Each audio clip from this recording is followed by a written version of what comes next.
What is good, YouTube? This your boy Aaron, It's Brian. and this is the Courtside View podcast, and we are back today, and we are talking NBA.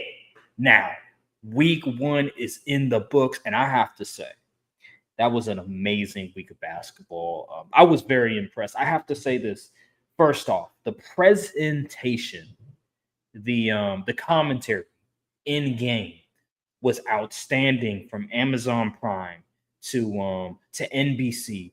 They killed it when it came to basketball analysis and just visual effects. I absolutely loved the presentation. Even the first game when it came to OKC and the Houston Rockets, it felt big. It felt like an event. And that's what I want for basketball because that's what basketball deserves. That's what the NBA deserves. It's one of the most popular leagues. It's the third most popular sport in the world. Let's treat it as such. And I felt like this first week, it really felt like basketball was at a pedestal, that basketball was presented properly outside of the whole Stephen A. BS with LeBron. We already talked about that months ago. But man, I really enjoyed this first week of basketball, man. And it felt great as a basketball fan to finally have some sort of enjoyment, something to grab onto and not feel like I'm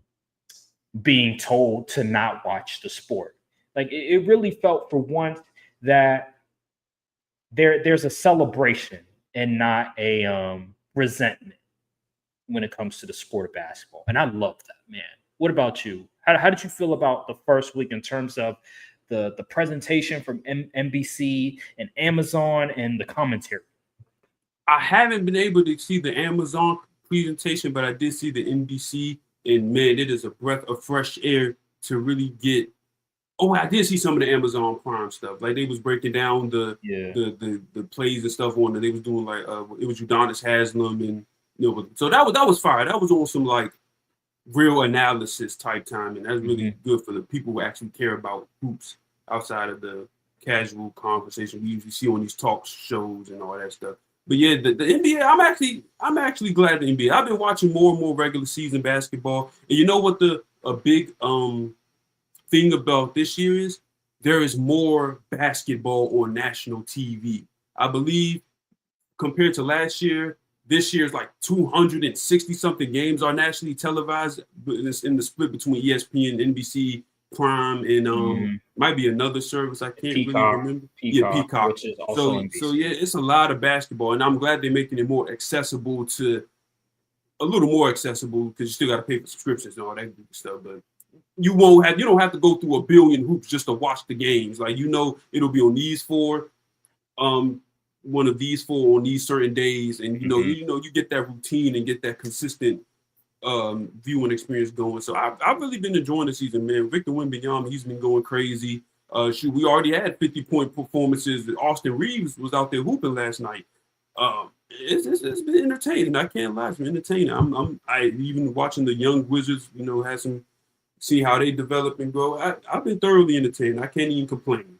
And I'm an NBA regular season hoops hater for the most part, and I'm enjoying myself so far. Yeah, I think you mentioned Victor Wembanyama, and we can go to that right now. I think the star of the show for week one is obviously Victor Wembanyama. If I had a player of the week, it would be Victor Wembanyama.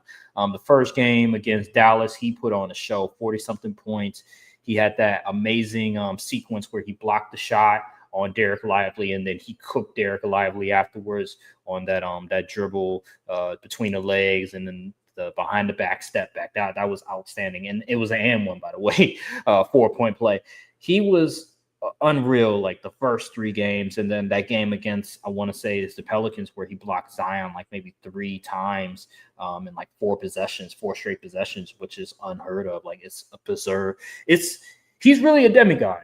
He's really made out of a video game. I remember. No one 7'8" should be able to move like that. No, he's really a demigod. Like the stuff that he does is no other person is doing. Even Kevin Durant. Kevin Durant's 6'11" with the handle, and he can shoot. This dude is like 7'5". He's Yao Ming size. They saying he's like 7'8" at this point. All right.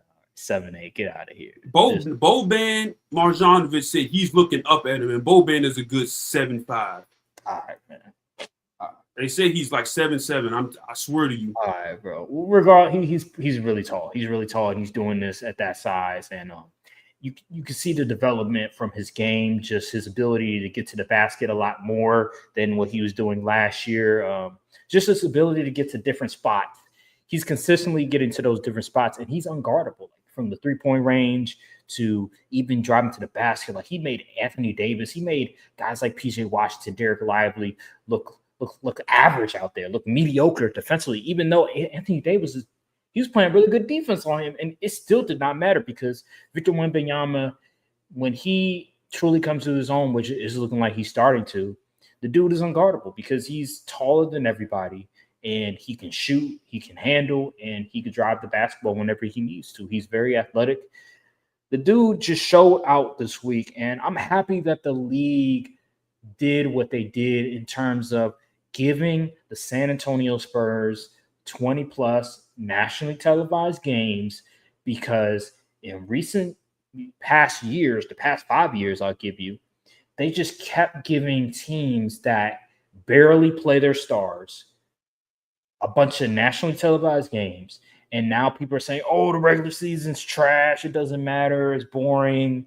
No, now they're like, all right, we're going to give you what you want. We're going to give you the players that you want to see on national TV almost every other night, and is going to produce numbers. And I believe the numbers came back. I believe they generated, I think NBC generated over 5 million viewers for the OKC Thunder, OKC Rockets game, I think it was, which is a really good number for a regular season game. That's not bad for NBA basketball.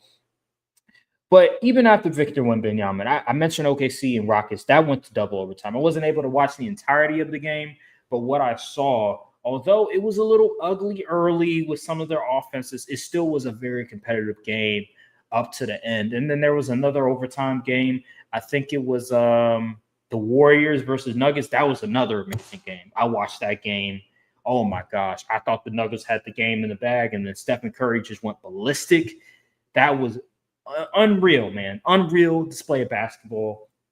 We also had at the same night, I think it was the Timberwolves and the Blazers, where Anthony Edwards, he had over 40 points. I think out of all the teams that night, out of all the players that night, I think he had the most points out of any player. I remember people were like glazing Wembanyama and Stephen Curry, but Anthony Edwards scored like 45 or something like that.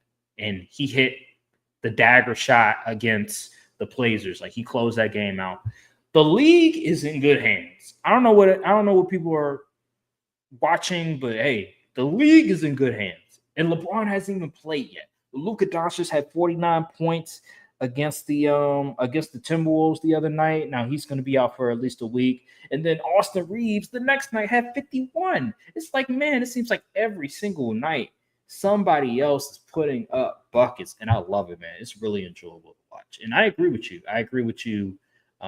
It's no different than the NFL in terms of having multiple different streaming platforms that people have to go to in order to watch the games. NFL, they have obviously they have Amazon, they have Netflix on Christmas and certain dates, maybe even Thanksgiving. They also have if you have Peacock, go on Peacock, which is also NBC, or NFL Network also. So it's kind of the same thing with football. So the whole thing about, oh man, so many different streaming platforms. While I do understand, if we can continue to get this level of display of commentary and just production-wise, I'm all for it.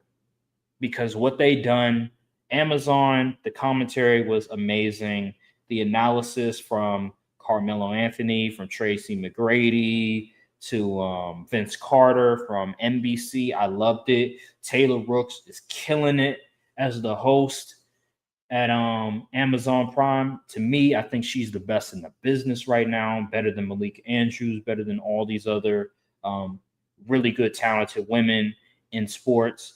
But man, she has really she's come up, man. She has really come up, and salute to her as well, bro. And I was really impressed by Udonis Haslam and his analysis because he was on ESPN, Brian. Yeah. He was on First Take. He wasn't doing none of that. He was doing a bunch of hot takes. He was getting different stuff off. But see the difference when he's on ESPN versus when he's on a platform like Amazon Prime, where they're asking him to break down the game. You get a different side of that person because I didn't know Udonis Haslam had that in him, where he can break down the game in a level to where it's not only easy to understand, but it's very detailed in terms of his breaking down of defenses and stuff of that nature. And he's not a point guard. He's not a Steve Nash. He's not a JJ Wright. He's not one of these guys that has led a team and he's the guy that is orchestrating the offense. He's just a role player. He's just the guy that was on the bench and he would come in as maybe the sixth man or maybe the 10th man. And he's doing this. I was very surprised, and I'm glad that Amazon is taking it upon themselves to do stuff like that because the younger generation, even including us to a certain extent, we need to see more of that. I'm done with the whole hot take era and debate culture. Let's talk hoops. Let's talk ball. Let's do what a lot of these football analysts do, and let's break down coverages. Let's break down scheme. Let's break down what this team likes to do and what their flaws are. And I feel like we're getting back to that. Now, ESPN, it's a different story. I will say, ESPN, I think they understood that they have competition because I was watching some games. I was like, okay, they got Tim Legler. They got obviously they got Mike Breen, the GOAT. And then they also have Richard Jefferson. I like the commentary team. And then they also improved the graphics as well. I was like, oh, they got moving graphics for players. Like they're actually putting effort. I was like, okay. So they heard the criticism. They understand that now they got competition. This isn't just TNT that they have to worry about. Oh, you got NBC, you got Prime now. And NBA, you're paying a lot of money to the NBA to show their product. So they understand the assignment. They're like, hey, Doris Burke, sorry, buddy, you can't be on the A team no more. Do that crap on the B team. Yeah. It seems like they understand the assignment now.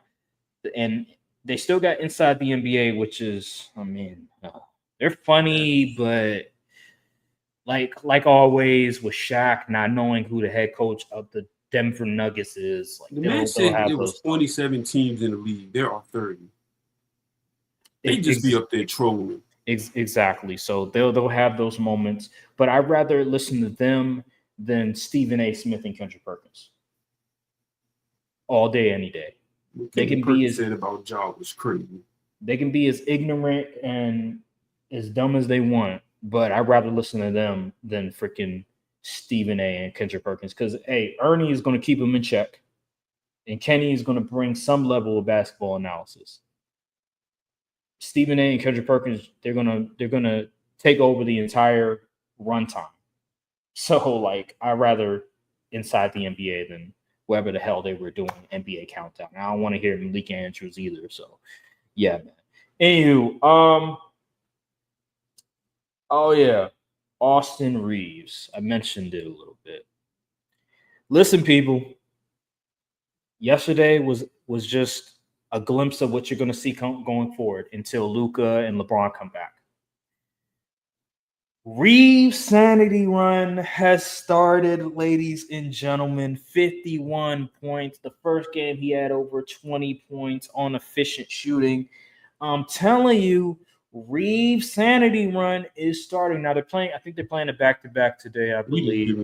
Names to just anybody these days. Reaves' sanity run, man. I'm telling you. I know it. See, you was hating. in the group chat talking about proud Austin Reaves hater. People getting all excited over a regular season game yet again, a meaningless regular season game. You know what? Some people I never said it was meaningless.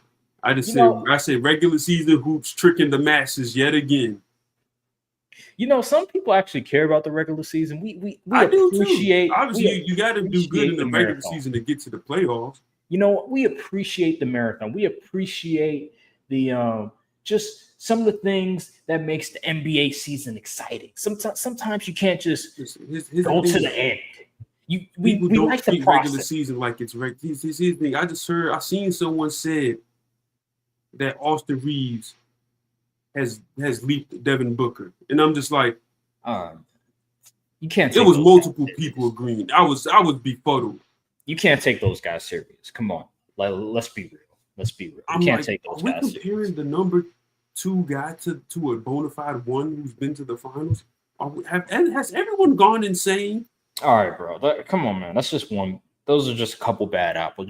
Those are a bunch. You would be surprised how many I've seen. It was like, this is outrageous. They're a bunch of trolls. You don't listen to those type of people. You don't waste time with those type of people. But I will say though, Zach LaVine.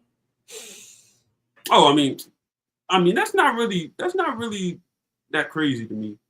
Zach LaVine, though, hey, the Reaves got him. I say Austin Reaves a top 5 shooting guard. Whoa, top 5 shooting guard? Yeah, you dead ass right now? Because think about it. Okay, you got the usual suspects. You got Book and D Mitch. Yep. Does Jalen Brunson? He's a point guard, right? He's a point guard, yeah. Yeah, so like, really, what shooting guards is really left? Well, let's break it down. Let's break it down. So you mentioned D Mitch, you Book, Ant. Okay, who will be 4? Shea a point guard in my eyes. Yeah, he's a point guard. He's a point guard. Not a traditional point guard. Jaylen Brown, would you? I'll probably give Jaylen Brown the edge because of his both ways. He plays both ways. Okay. Let me see. Let me make sure because Boston, they like to play small a lot. Nope. Yeah, I'll probably give Austin Reaves the edge on Tyler Hero. Let me see. Hold on. Top 5 shooting guards. I'm telling you, it's slim pickings in that position. Yeah, let me see. I don't want to sound like a casual, so I just want to make sure. I would give. Hold on.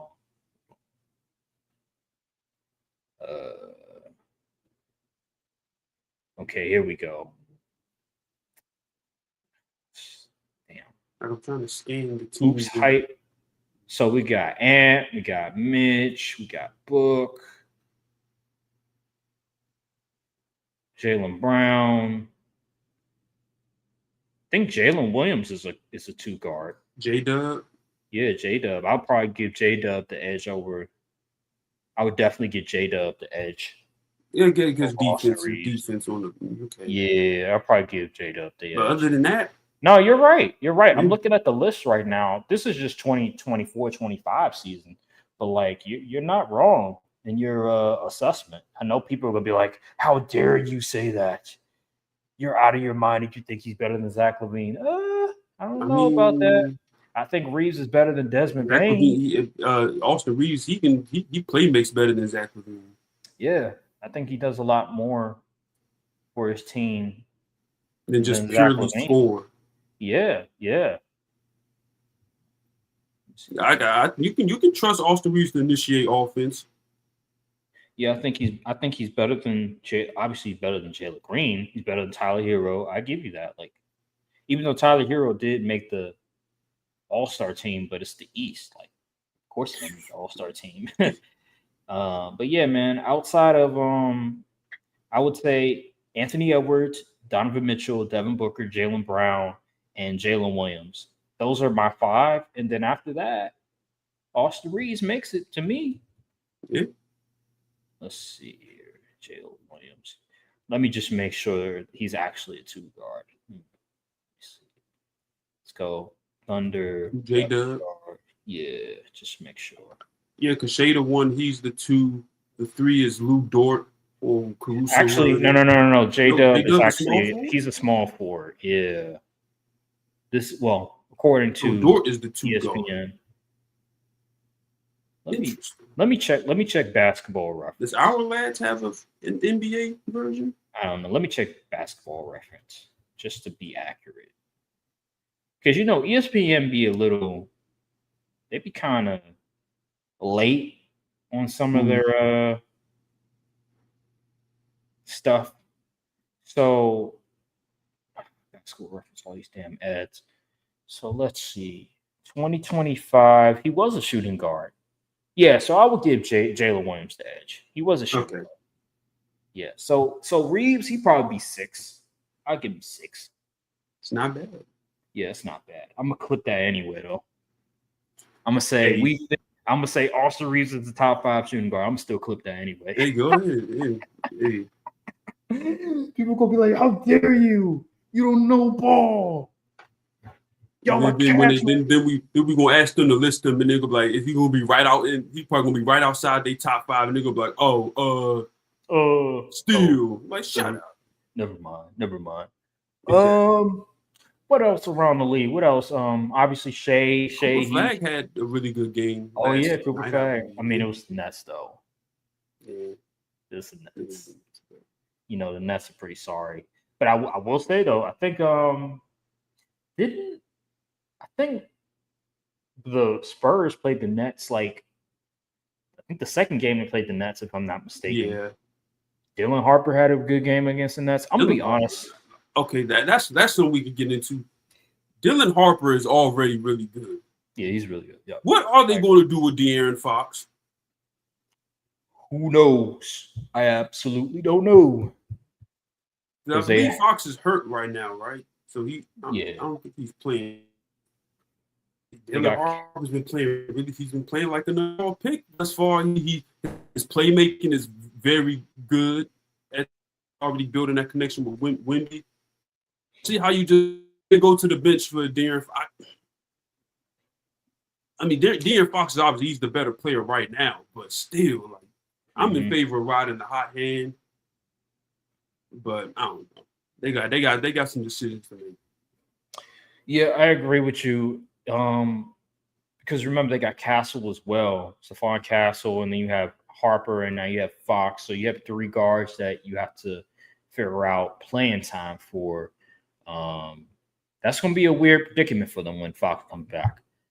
That's why, remember, I think in the group chat that we're in, when they signed Fox to that deal, there was a bit of skepticism, I don't know if you want to sign that right now, especially when you have a top draft pick. So when they drafted Dylan Harper, I was like, man, how is that going to fit? Are you going to trade Fox eventually? Fox is a talented player. He is. He's really but didn't he put up 60 points last year? I don't know. I think he did. He put up 60 points. Yeah, I believe so. In a single game. That's hold on. Let me look it up. He did score 60 with the Kings last year. Yep, I remember. Okay, yeah, he did against the Timberwolves in a loss. All right. Okay. What else we got? What else? NBA related. We covered a lot of stuff. Let me see. Didn't really make any bold proclamations or anything because we're only a week into the season. The Celtics are 0-3, which I'm not really racing that tank. Yeah, I'm not really too surprised. Listen, the Celtics, they were on the ever since Tatum got hurt. Ever since Tatum got hurt, we already knew that it was going to be a lost year for them. And then they traded Porzingis. They traded Drew Holiday. They're just gearing up for next year. That's all they're doing right now because they're not trying to compete. They're just there to pretty much gear themselves for the NBA draft. I'm looking at other teams. The Mavericks are 1-2 right now. Yeah, what are you gonna say? The Rockets need a point guard.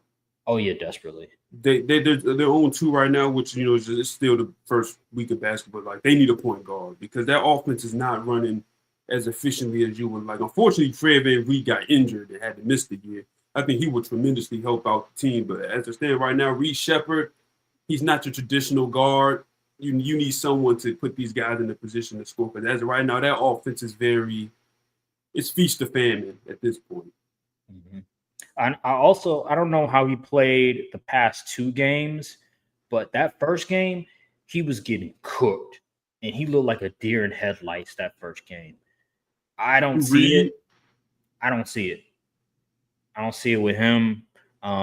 He may improve. Who knows? Maybe he played better the past 2 games.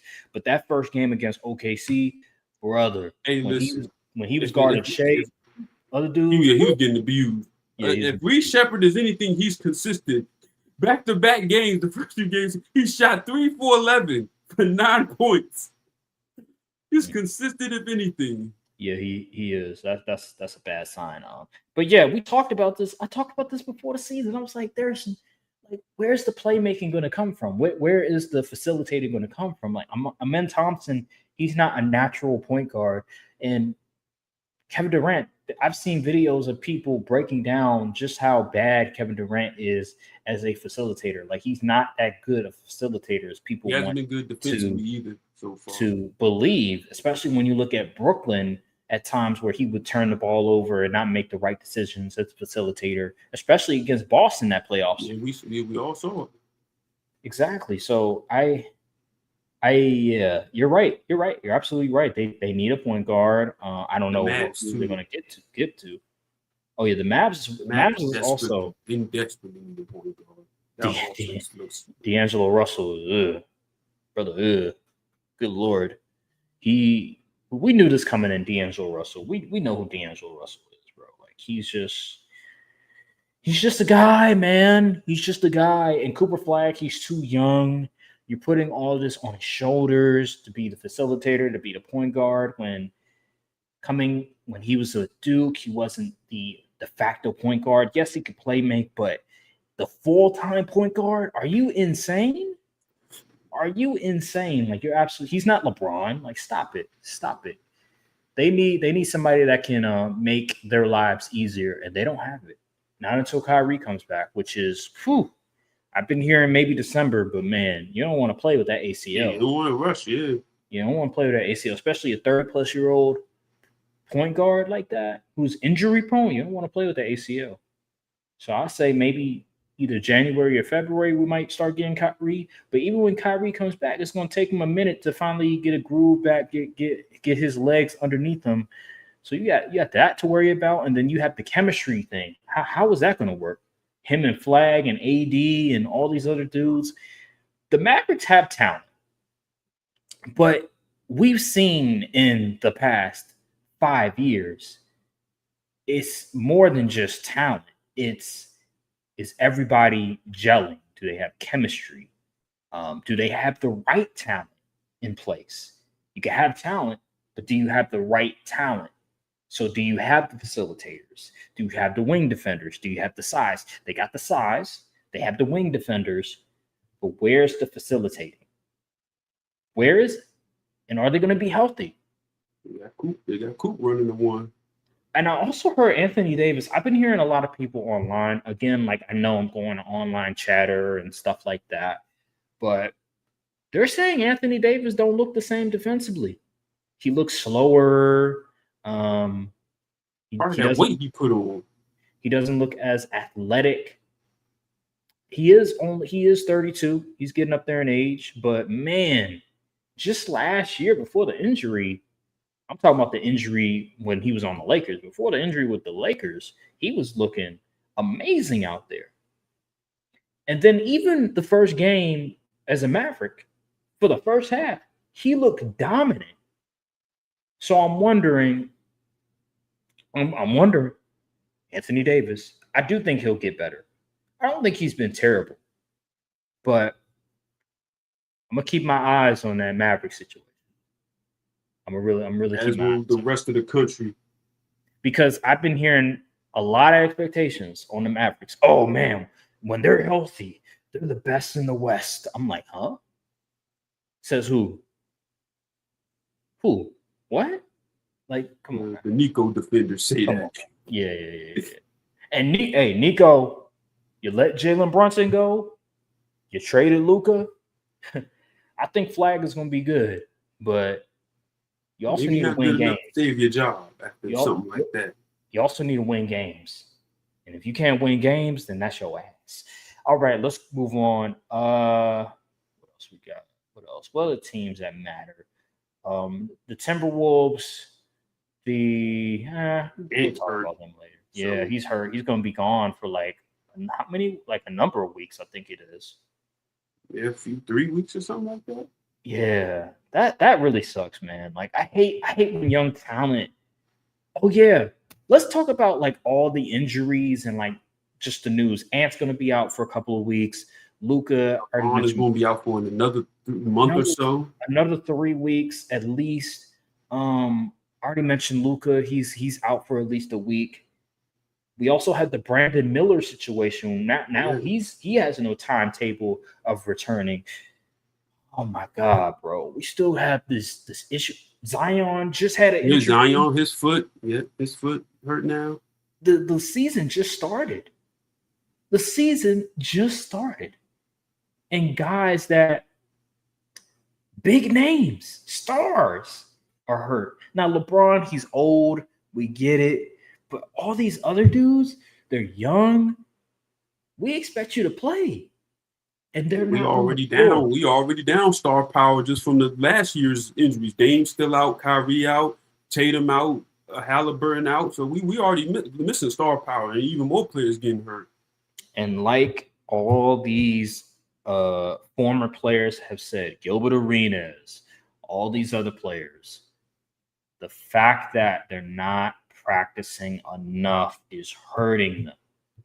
The way that they're going about training in the off season and gearing up for the regular season, when they get to the regular season, their bodies are not accustomed to the speed and to the physicality. And we're seeing more and more injuries early on in the season. It makes no sense. It makes no sense. It's unfortunate, man. It's unfortunate. Half my roster on the Lakers is hurt. Yeah. How? Really? Yeah. It's crazy, man. It's crazy. Oh my God. I hope this isn't a continuing trend. Yeah. Let's just get all that goofy stuff out before the All-Star break, and we got the rest of the thing. So let's see. What else? Yeah, I think that's all I really want to talk about at the moment. I can't think of. Golden State is 2-1. They're the third seed right now. Obviously, OKC is 3-0. San Antonio's 3-0. The Knicks are 2-1. Who did the Knicks lose to? Who did they lose? Oh, your cat hurt too. Oh, he got hurt. I thought he was hurt. He might not be hurt. Oh yeah, and I think Garland, when they played the Cavs, Garland was healthy. I remember that. Looking at the Knicks schedule. Cat, he's playing. Garland is hurt, I believe, though. Oh, the Knicks lost to Miami. How you lose to Miami? That's crazy. Yeah. Yeah, I think at the moment I can't think of anything else at this time. It's just unfortunate with the injuries.